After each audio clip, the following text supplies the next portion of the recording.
Salamat po worship team na patuloy yung pinapagamit ang inyong mga buhay para sa kanyang kapurihan. So ayan, ngayon po ay last Sunday. So ayun po, nabasa niyo naman po sa ating group chat na it's time ulit to testify or talagang i-share po natin ang kabutihan na ginawa ng Diyos sa ating buhay. Ito man ay struggles, kung paano natin pinagtagumpayan sa biyaya ng Diyos, or ito man ay kung ano man natanggap natin, or anong na-experience natin na talagang nakita natin ang pagkilos ng Panginoon sa ating mga buhay. Alam ko po, bawat araw naman ay biyaya ng Diyos. Di po ba? Yun nga lang, ginigising niya tayo sa bawat umaga na nandun yung pag-asa. Nandun yung lakas. Talagang sobrang biyaya po yan para sa buhay ng bawat isa sa atin. So ayan po, welcome ang bawat isa na mag-testify. Siguro kami mga tatlong slots ay welcome po kayo. Sino kaya ang mauna?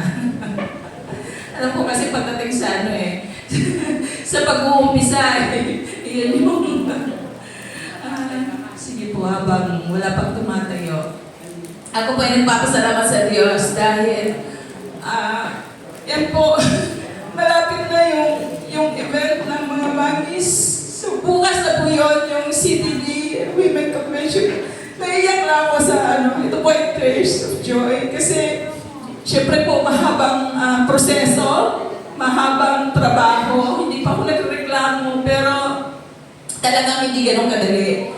Grabe, yung coordination nga lang, yung communication. Sabi ko, ito mga time na napakarami kong GC, yung group chat na kine-create.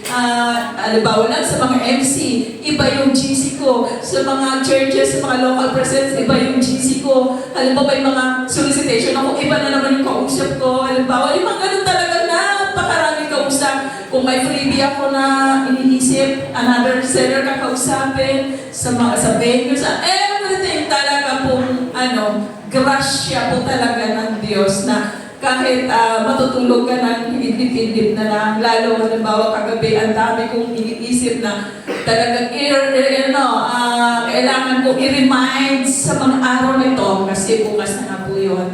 So sabi ko nga, inabot ako ng umaga na talagang hidip na lang talaga dahil kailangan talagang gawin. Pero nakakatuwa naman dahil sabi ko nga ilang percent na, pero yun yun, halos 100% na tatrabahuin na, talagang konti-konti na lang, bukas na, kaya nakakatuwa. At yun nga po, nakita ko yung support ng mga mommies, talagang nagle-level up ngayon.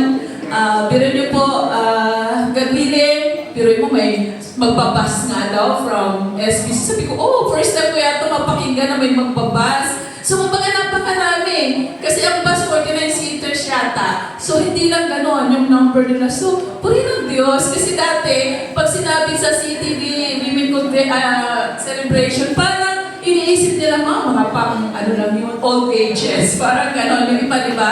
Nahihiyang maki-join. Pero ngayon, nakita ko parang ang dami na rin mga kahit young moms, hindi na sila nahiya makihalubilo. So, puri ng Diyos, talagang nakakatuwa. Last Friday, 164, pero ang dami pa palang siguro humabol. Hindi ko pa nakita yung actual ngayon, yung sa link. Pero mayroon mga nagsabi sa akin na humabol pa pala sila, tapos mayroon daw hindi marunong, tapos naka-English lang. So, hindi ko na alam, mamaya pa makikita ulit kung ilan na yung bilang puri ng Panginoon.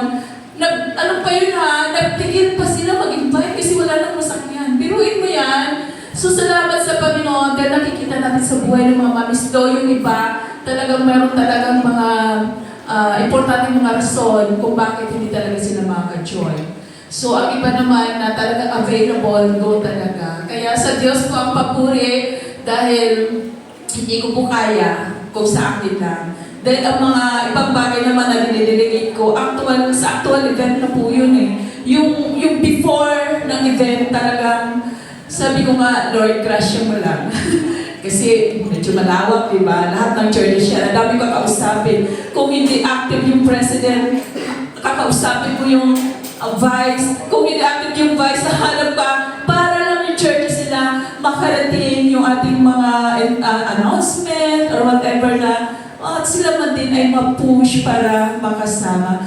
So, grabe ang biyaya ng Diyos. Sobra-sobra. Kaya, alam ko, actually, nung Saturday, meron na gustong kahapon, nakala kahapon na yung alis. Talagang sabi ko, sobrang excited na yung iba.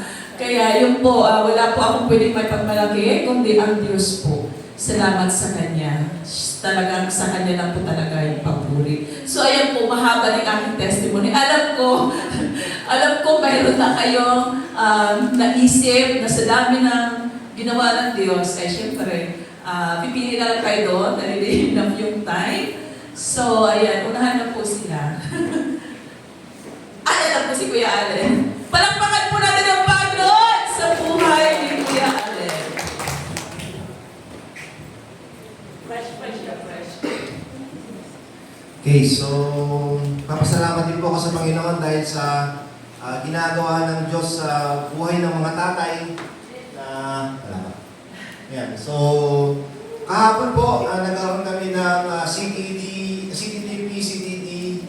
Christmas party. So, lahat po yan ng mga men's sa buong CTD. So, sabi nga nila, naniniwala ko sa kasabihan na yung tingting, pag isang piraso, mahina. Sabihin, 5 piraso, mahina. Pero pag pinagsama-sama mo, sa isang bukos na rin marami, lumalakas. So kahit kami, 6 lang kami, nung sinama kami doon sa marami, parang napakasaya, napakalakas. Parang pakiramdam mo, ang lakas. Pagka meron pa palang mga kalatayan din na willing din na kumbaga maki-join. So ayun, nung una nag-worry kami dahil baka namin konti.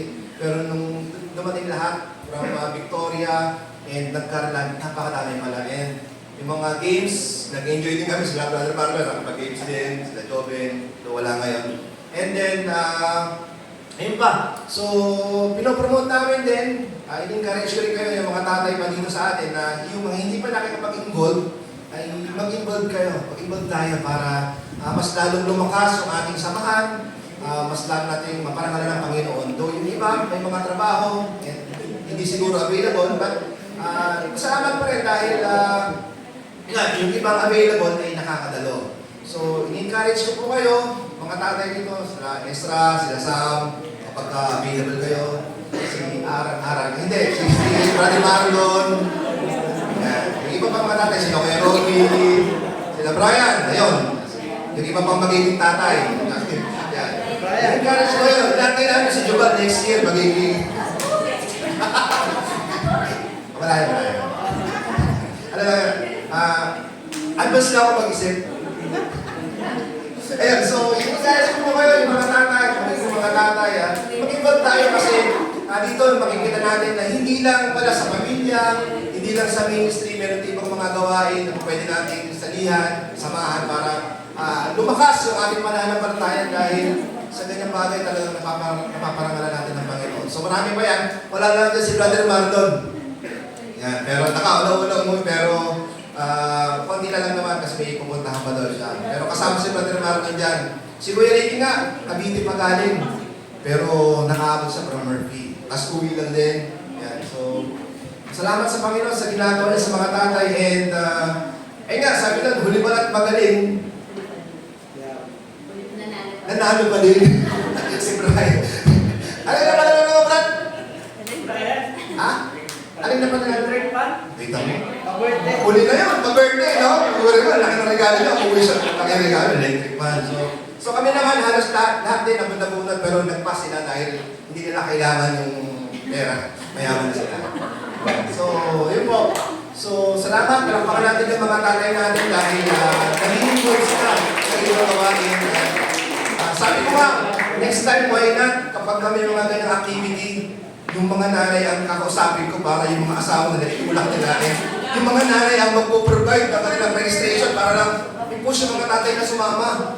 Kasi talagang sabi ko, pagka ganyan, may enjoy yung mga tatay din yung mga ganyang gawain. So, next time, next siguro sa ibang mga lugar naman yung pupuntahan namin. And meron din mga visitation na ginagawa ang mga men's. Lord willing, makasama kami sa mga gawain na yun. So, yun lang po. Nagpapasalamat ko pong lahat sa Panginoon sa ginagawa niya sa buhay ng mga tatay.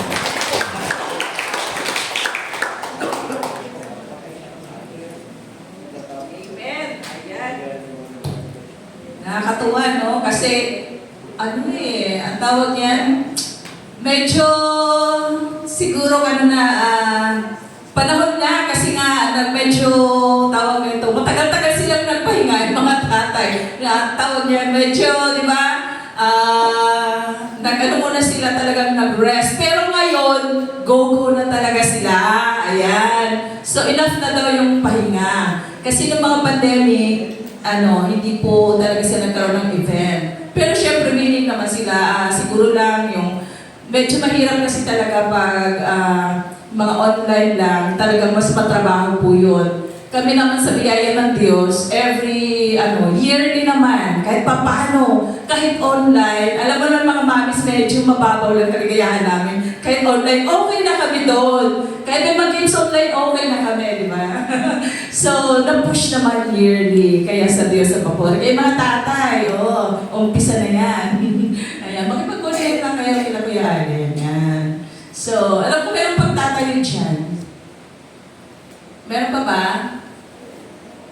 May nakita ako, may birthday celebrant. Char. Nagtuturan sila kasi parehas na yung birthday na nag-appear doon sa Facebook. Sabi ko kanina nga bang birthday. Akala ko talaga isang birthday nila. Isa lang pala sa kanila. So, naya parang tinutulak niya. So, mayroon pa po. Nagtulakan sila, ay, iba tumayo. Mamaya yan. Sige, Kuya Rafi, go. Tatlo yung dalawang iba't parang salamat kayo. Number one yung sa baby ko kasi 7 months lang yun. So, nandun yung struggle na. Kasi ano na kami, baga nag-iipon na kami sa normal.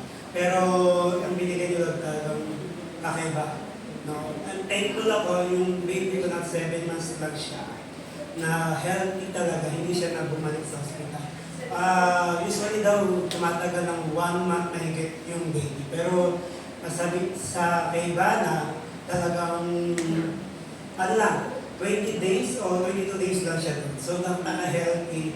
At sabi nga ng doktor, yung baby mo, nakuha yung pinaka-highest ko.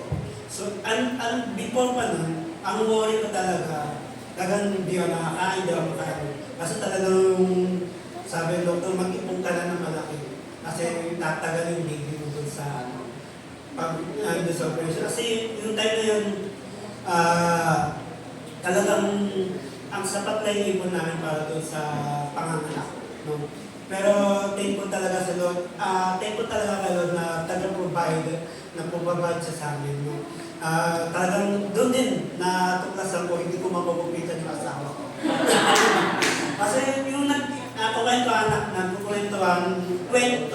nagkukwento kami ng mga gastusin, mayroon ako hindi naisip niya na mayroon pa pala akong natitirang insurance na dapat i-ano namin. So, nandun yung namin, yung tagal-palatag yung loob namin sa mga gastos. Kasi yung worry bilang tatay, bilang magulang talagang doon mo natukusan, ang hirap pala talaga maging magulang mo. Masaya at ang hirap, pero kailangan mong gawin lahat yung i-provide mo sa anak mo doon para mabuhay lang yun. No? Nandun na yung gusto na maging health, tapos mo na yan, yung antibiotic mo, tapos na. Tapos meron pa palang procedure. So, ang dahil procedure, halos umabot kami ng 300K na gastusin. Pero maliban pa doon sa mga 3 beses kasi nung pahinga sa ako sa sela niya ng pagbubuntis. And talagang nilod na mapanganak na maaga yung baby ko kasi nga dahil maliit yung kanyang puso. So talaga hindi siya nakakamuko. Talagang sabi ng dok, talagang ipapanganak niya na mas maaga. So ang ganda ng plano nito. And number 2 gusto ko pasalamat sa PGL, nag-enjoy talaga ako bilang team member na which is talagang lahat ng ayoko sa PGL napunta sa akin. Yung pagiging yung komedyante doon sa so, hindi namin alam. Hindi ko talaga gusto sa ayoko sa kitchen. Kasi parang hindi ko kaya, hindi ako ganun ka-vocal. Pero wala talaga akong magawa kasi sabi ko, pinangawa pa din mag-serve ako doon. Then, pangalawa sa prayer group, talagang ayaw ko rin mag-vocal, hindi ako nag-ano. Tahimik lang ako sa mga ganun.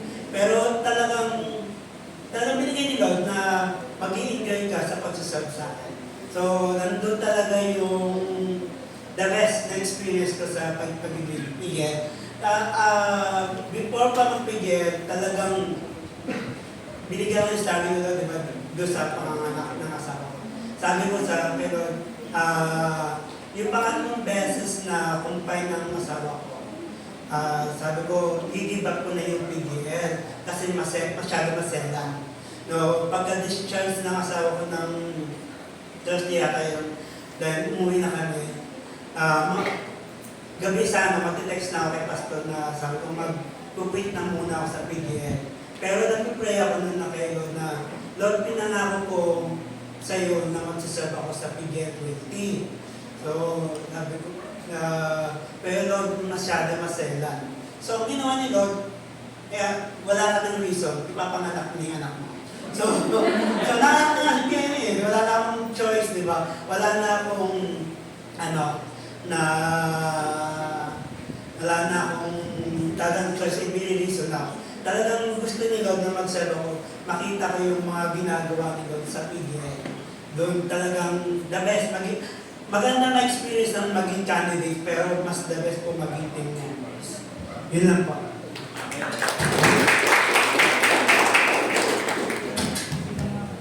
Amen. The best na maging team member. Pero, hindi ka magiging team member pag hindi ka magiging candidate talaga. Grabe, Grabe experience. Pero sa rin yung ako yung best na ako nasa sa kitchen eh. Hindi mo talaga kung sa kusina lang, hindi mo naman ayawan mo ang trabaho dun eh. Pagiging artista dahil bahagi sa kitchen team, talagang malayo ako doon sa katotohanan. Pero wala tayong magawa. Pag doon tayo inassign, talagang sumunod tayo at si Lord naman ang kagawa. Di ba? Na kahit anong una, talagang sabi ko nga palinisin na lang ako ng buong kapaligiran doon. Huwag lang ako may-assign doon sa kitchen. Pero grasya ng Diyos. Dahil pag nandun na tayo at sumunod na lang tayo, bahala ng Panginoon. Naalala ko na talagang nandun na ako sa harapan na lahat ng candidates, blanco pa yung utak ko, na talagang hindi ko alam kung anong gagawin ko. Hindi ko alam paano maging artista. Charot. Pero yan, sabi nga ni Bok ay talaga, grasya lang yun ang ating Panginoon. Kaya salamat talaga sa Diyos. So, meron pa po ba? Para, may tumatama. Meron po? Pahabol? Talagang ayun. Sige po.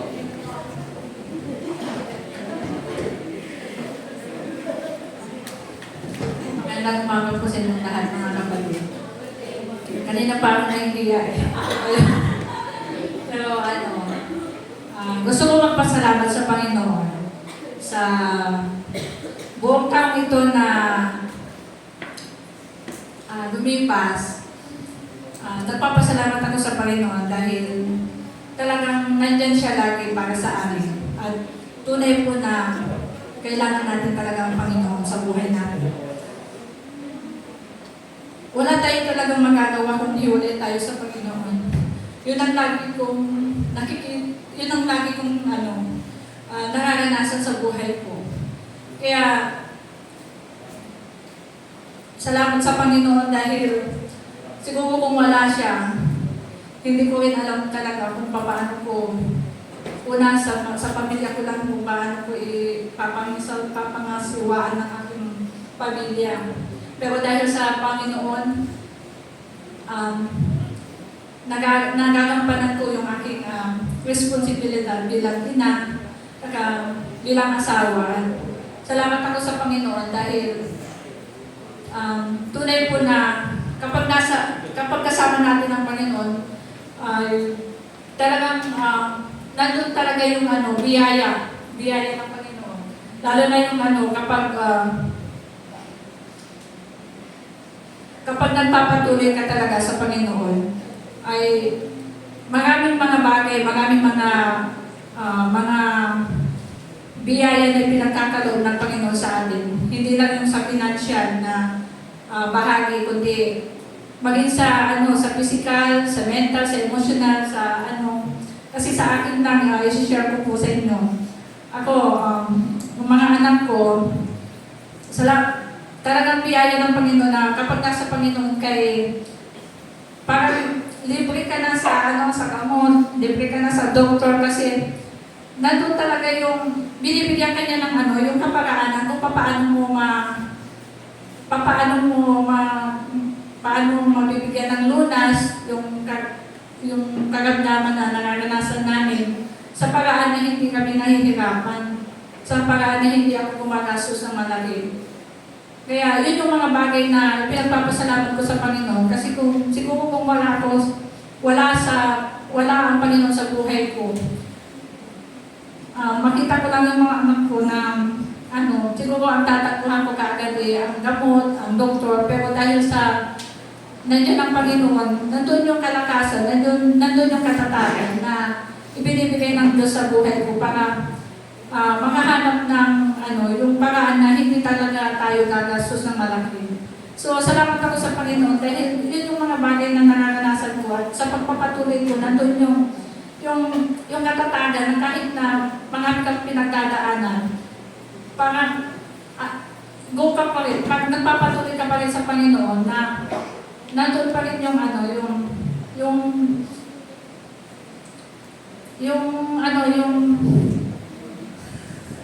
ayun, salamat sa Panginoon. Tunay na talagang kailangan natin ng Diyos sa buhay natin.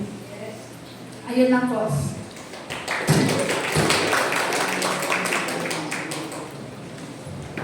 Amen. Salamat sa Panginoon sa mga testimonies na yan. Siguro lang ay samantalahin ko na yung pagkakataon na nandito na ako Yung reminder po natin, yun nga po yung Christmas celebration natin sa CTD Women ay bukas na. So, nire-remind lang po natin sa mga mommies na yung registration natin na 100 pesos pa rin mula nung mga kapanahunan hanggang ngayon, yun pa rin yung amount. At kung hindi tayo makasama, ay in-encourage pa rin natin